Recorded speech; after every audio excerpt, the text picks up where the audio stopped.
ओं नमो भगवते वासुदेवाय। नारायणं नमस्कृतं नरं चैव नरोत्तमं देवीं सरस्वती व्यासं ततो जयमुदीरयेत्।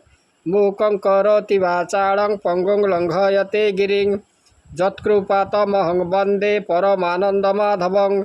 निगमकल्पतरुर्गलितं फलं सुखमुखदमृतद्रवसंयुतं पिबत भागवतं रसमालयं मुहुरहुः रसिका भुवि भावुकाः। आज आम अति बड़ी जगन्नाथ दासकृत ओडिया भागवत चतुर्थ स्कंद 29 अध्याय आम आलोचना करवा। नारद प्राचीन बरही को बुझाई देले जे पुरंजन ही होउची पुरुष एवं अज्ञात सखाई होउचंती भगवान। देह होउची पुर एही यार अच्छी नवद्वार। नारी बस हेले जीव नाना दुख पाए। काल दुईतार अर्थ है जरा। जवन अधिपतिर अर्थ होउची मृत्यु। जे यज्ञादि कर्म करे से श्रीहरिंकर पाद पद्मरे निजकु जे समर्पण करे से भवसागर तरी जाए। मैत्रेय उवाच से जे प्राचीन नृपवर नारद पादे देई शिर। राजा उवाच हो मुनि तुम्भे ज्ञान पर कहिल अध्यात्म विचार। तुम्भे ए परीक्षा बादेण कहिल से सांख कारण। मु बुझी न पारिली चित्ते छेदी संशय कह मोते। जे मार्गे बुझीबई मोहि से भावे कहिबा गोसाई। जे बा पंडित दृढ़ मति ए अनुभव से जानती। आंभर नाही एणे ज्ञान विषय छन्ने अभिछन्न।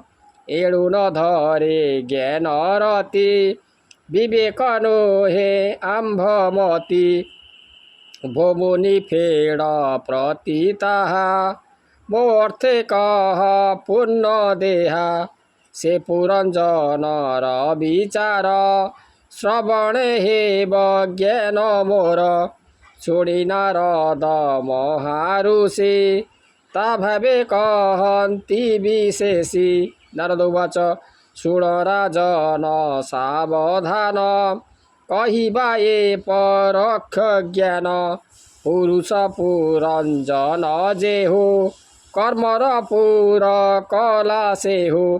एमन्ते नाना पुर करी ए जीवता मध्ये बिहरी। अज्ञात सखा जाकु कही ईश्वर नाम अटे सेही। से नाम पुरर बाहार एणु अज्ञात नाम तार। से नग्र प्रकृति गुणकु पुरुष इच्छई भोगकु। एणु ए पुर नवद्वारे रचना कला ए बेभारे। जे पुरे पद हस्त घेने करई कर्म लाभ हानि। से पुरे थाई करे भोग माया निर्बंधे अनुराग। से रूपे पुण्य पुर से ही भोग सुखादि नोहे तही। ए जे मानव कले बर अशेष देह मध्य स्वार। ए पुर मध्य जीव रही इंद्रि विषय रसे मोहि। विविध भोग सुख तार जीव भुंजई ए मंदिर। से पुर मध्य बुद्धि नारी ए काले सर्वत्र बिहरी। से जे समत्ते होई छन्न कहई ए मोर सदन। से नारी बसे जीव थाई इंद्रिय भोगे तुष्ट होई। इंद्रिय गणे बुद्धि सखा विषय हृदय सखा लेखा। ये ज्ञान कर्म इंद्रि गणे पुरुष भोग बणे टाणे। अज्ञान कर्म इंद्रि देश यहाँ भोगे जीव तोष। ए पाप पुण्य आदि करी बड़े भुंजई कर्म करी। ए पुरद्वारी सर्प से ही ए देह पंच प्राण जेहि मो मो पंचवृत्ति रे संचार एणु कहिले पंच सोर उत्तम बलि जहा कही मनर नाम अटे सेहि दश इंद्रिय अनामक ताकु जीणंता नाही लोक ताकु जीणंता जे बाजन से योग्य ए त्रिभुव से योग्य ए तीनि भुवन उत्तर दक्षिण जा कही मनर नाम अटे सेहि ए पंच विषय जंजाड़ एहा तू बुझ बही पाड़ मन इंद्रिय चक्षु कही ए पुराण बद्दारे सेहि एबेनी नासा चक्षु कर्ण ए मुख लिंग गुह्य स्थान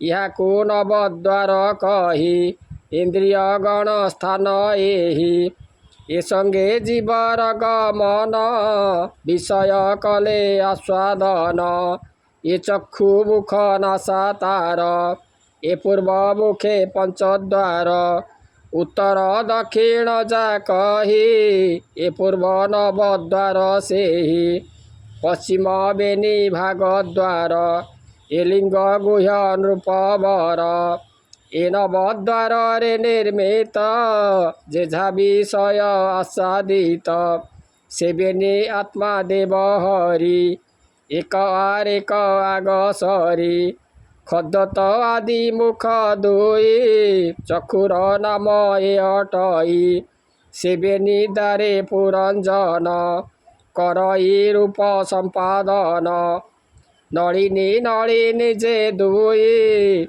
नासिका नाम ए अटई एदार अवधूत नाम गंधादि आमोद पवन से पाप पुण्य आदि जेते जीव भुंजई ए जगते सुगंध दुर्गंध सहिते ए दारे घेन निरते बदन नामे मुख द्वार रसना वाक्ये तामधुर एबेनी इंद्रिय राजन वाक्यादि रस आसादन इशारा सार भाव जेते इधरे घेन निरते प्रवृत्ति निवृत्ति जे दुई पंचाल विषयता कही चक्षु इंद्रिय स्तुति धर पितृजान देव जानर ए मार्गे गति निरंतर स्वेच्छा चित्ते नृपवर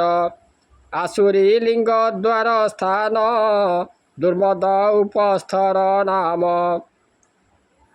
बेबाय रत नाम कही प्रजा सर्जन करे तही अपरे गुह्य नाम रति तही लुब्धक वायु स्थिति वैशस नामे नर्क कही सेदारे मल उत्सर्गई अंध बोली कहिलु जाहा ए पाद पाणी बोली ताहा एबेनी इंद्रिय विषय कहिबा शुण तु निर्णय आदान प्रदान ए करे जेझा विषय अधिकारे द्वितीय अंध जे पयर कहिबा एथिर विचार इंद्रिय जोगे पुरंजन हरई गता गते दिन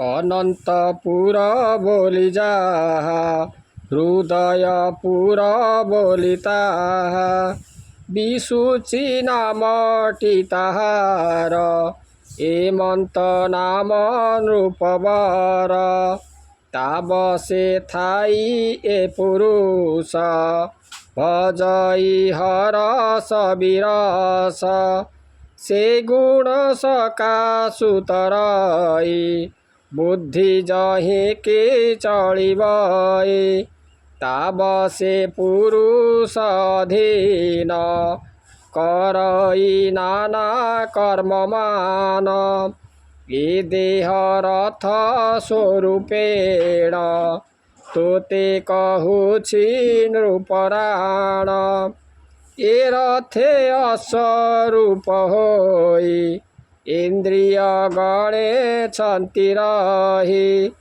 पंच विषये मार्गे होए गमन्ति संवत्सर जाए ईश्वर आज्ञारे निर्मित जे रथे सकल संयुक्त पूर्ण पातक चक्र जहि ईश्वर अहंकार बहि ध्वज स्वरूप तिनि गुण रथे बंधन पंच प्राण ए स्वरूप बहिछन्ति बाह्य अंतरे प्रकाशन्ति बुद्धि सारथी रूपे जहि ए मन रश्मि चले तहि रथ पुंजर व्यवहार